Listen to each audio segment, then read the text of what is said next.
2025 is coming to an end. Sam and I were sitting back the other day watching UFC, and we're like, dude, there's been some banger fights this year. Obviously, it hasn't been, the most star-studded year, but there's still some good fights. So we started thinking about it, and we made a list for you guys. Today, Sam and I are going to be discussing the best fights of the year. Let's jump right into it. Sam, so normal strategy. 1 is the best. 5 is obviously the 5th best. Who do you got for your 5th best fight of the year? Henry Cejudo versus Peyton Talbot. Wow. That was a freaking banger. It was. I didn't expect that. I was thinking okay, Payne's going to knock him out and that's it. We're done. Let's get out of here. Yeah. No, this was a war. It was. For some reason, this is a war and I'll take it. It was insane. I loved it. This dude, obviously Cejudo clearly lost, but it was still impressive. He didn't get dropped once. I have to give you credit because normally you hate all the old fighters and you always call me an unk for liking them. You're right. That was my favorite part of the fight, and that fight was not on my list, but it was almost. Just because what Henry Cejudo did. He was a dog. He would not go out. He proved that Mexican chin doesn't go away. Ayo. Tony Ferguson, he just proved that for everybody, so Henry Cejudo was trying to bring it back.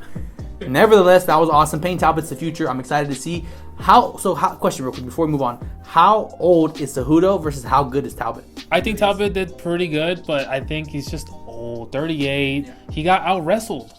Right. No way. No, the old Cejudo would have... Okay, for number 5 on my list, I have Holland versus Rodriguez. And now the reason I have these fights is because you're gonna see a theme. I like fighters who look like they're so dead and they're like drunk at a bar and they're like, yo, let's just get down. I do not care about getting knocked out. And that's what we saw in this fight. This dude Holland was fighting. He was, I would say, winning for the most part a little bit, right? I know it was kind of back and forth a little bit. And then Rodriguez just ended up getting it done, bro. We were watching that one together, and we were like, yo, we're turning up. That one was one we should have recorded with because that one was insane. I was just thinking, okay, well, Holland's going to clearly beat this guy. I honestly don't even think Rodriguez should be ranked. He's one of those sleepers who's he can really get down. Yeah. He's from the trenches, too. I think he's a top 15, just that's it. I don't see him to go in the top 10. Okay, who do you got for the 4th best fight of the year? I got Jiri versus Khalil. That was a freaking banger. Okay. These dudes were just swinging. There was no grappling at all. I like that. That's cool. Yeah. But I was just like, who's going to get knocked out? Because Khalil was throwing some shots. Yeah. And Jiri was throwing... Actually, he was slipping a lot. But at some point, he got himself together. He got punched in the face 20 times. And he's like, okay, time to look in. Time to go. Let's go. Any reason for Sam to bring out that freaking weep sword? He's like, I'm all into it. He wants to make a video and then randomly mention, hey, Jiri was there at that event, and bring out the sword, just so you guys know. Anyways, I was rudely interrupted. That was a great fight. I like to rewatch that once in a while because it's just hilarious. So for my 4th best fight of the year, I have none other than the Diamond himself versus my boy, Max Holloway. This was a banger. And I was scared and sad the whole time watching. I was like, okay, on one hand, I don't want Dustin to get knocked out, and I really don't want Max to lose. So I knew Dustin was on the way out, so okay, do I want him to win in his hometown on the way out? Kinda, but Max just got dog walked by Ilya, so I'm torn. It's like the SpongeBob meme when it's torn down the middle, and it's is this funny or sick? I don't know. Nevertheless, that was a great fight, dude. It was a striking match. They pointed down the middle at the end. Dustin's like, let's do it, and then he got clipped. He's like, we're grappling for 2 more seconds. I don't want to see him go out like that. So we've seen it enough with him in the past. It's good to see him have a great fight like that. Similar to Henry Cejudo, he didn't get beat up as bad because he did hit Max and wobble Max more than once. But that was a great strap, bro. That was a great one between 2 of my favorites. It was basically watching 2 unks throw down, and it was fun to watch. It was great, and the dude got dropped, actually. Max got dropped.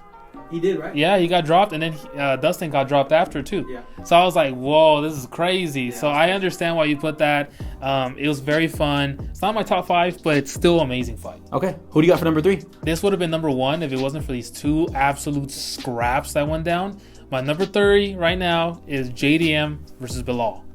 It was a great title fight. These dudes, the amount of shots that this dude Bilal was taking in his chin. Yeah.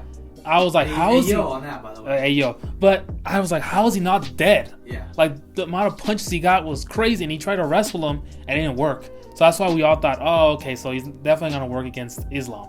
Yeah. No, it did not. So I think it's cool. That was a good example of how we view fighters, because a lot of the times we put these fighters in a box, right? Bilal, boring, wrestling, cross sniffer, etc. Right? Fights like that where he totally changes up his game, and it's oh, this is a war. I think we started seeing that earlier in Islam's career. When he started to swing, we had that same expression, yo, he could strike too.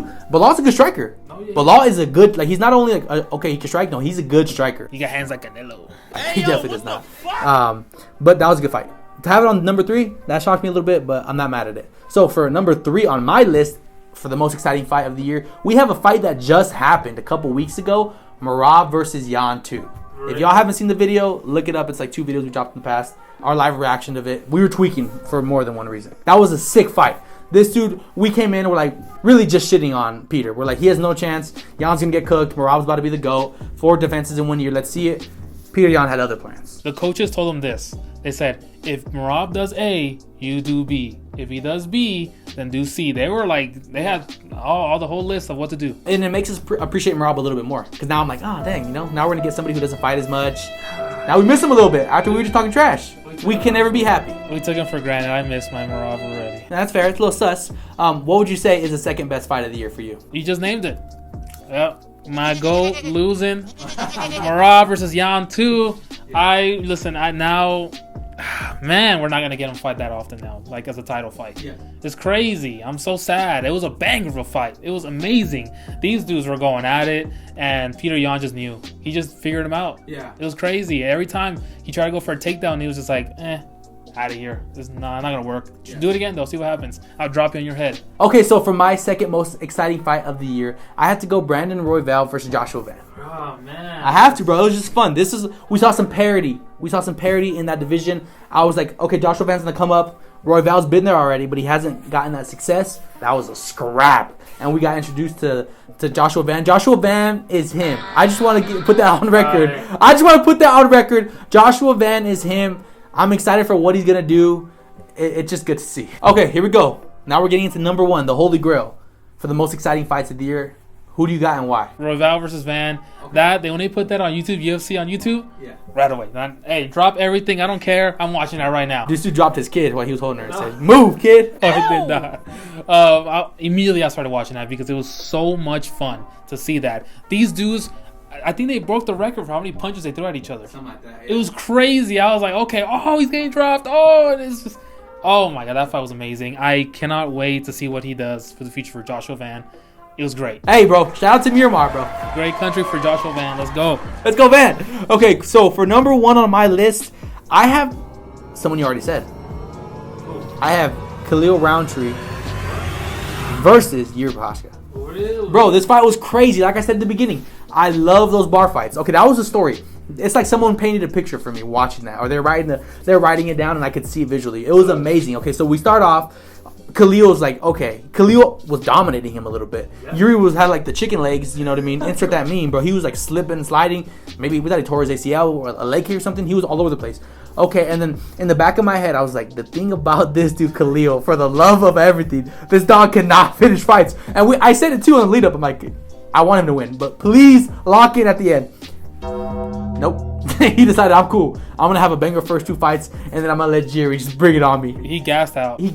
Bro. And this dude Jerry's like, perfect. I'm gassed too. I'm just gonna throw a little bit more. I'm just gonna care a little bit less. And this dude was striking. I think it was left hook or right hook. Knocked his ass out, bro. I was like, oh my God. I was like, what did we just witness? Why is Yuri always involved in some bangers, dude? He's a slow starter. That's what he is. All right. He does this same thing with Rockets. She started off slow, and I was like, damn, he's really going to get beat by Rockets. Are you serious? Yeah. Then he just knocked him out. Turned it on. Yeah, I don't know what it is. I think if you get punched in the face so many times, for him, it's like, oh, okay, now it's time to lock in. When he's warming up doing his exercises, he probably has his coach punch him in the face. He's like, all right, I'm feeling good. Let's get it. Or he's on his, he's like, Sam is a Japanese fetish. Nevertheless, guys, that's going to do it for this one. And let us know what your guys' best fights of the year are. And are we way off? Like, is Sam tripping for having Merab versus Jan that high? Am I tripping for having it that low? You guys let us know. My name's Angel. That's Sam. We'll catch you on the next one. Peace.